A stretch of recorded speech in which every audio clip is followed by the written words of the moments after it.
So Matt, you were talking about how the FBI imposes risks and consequences. Can you give us an example of that? Sure. I think a lot of times when you think of the FBI, you think about arresting people, and oftentimes that's part of it.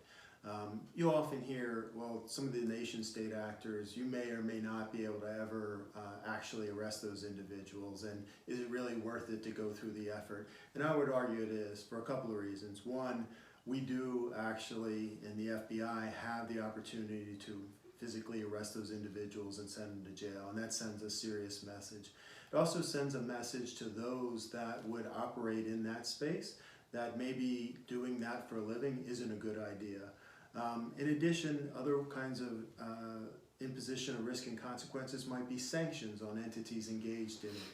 It may be a speaking indictment that lays out what activity took place and how it's counter-normative and how it's destabilizing and how nations and the private sector is not going to tolerate that type of behavior in the space. One of the things that we'll often talk about is the private sector, what can the private sector do to really assist to that? And I think we've seen across the board different types of activity. For example, it could be infrastructure takedowns where we're working very closely with cybersecurity companies and others and infrastructure providers. It may take the form of bringing in, I mentioned before, pieces of a puzzle. And so the government may have some pieces, the private sector may have other pieces. When we put those together, we can determine what those adversaries are doing and how we can stop that behavior.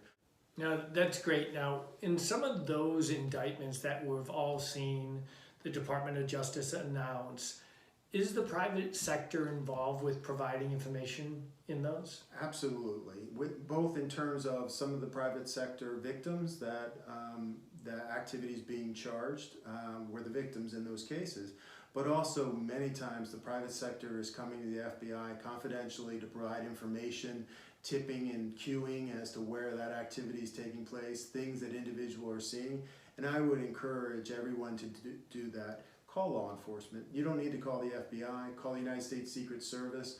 If you call one, you're going to end up being able to work with the other. And so I think the relationship between the FBI and the Secret Service is sufficient that you could call either one and we'll work it out on the back end who it makes most sense to work with, but you should call who you're comfortable with. That relationship with law enforcement is essential, and I would encourage anybody in the private sector to have those relationships before that event takes place, because you don't want to have to figure out what everyone's equity is and what the culture of those organizations after an event's taken place.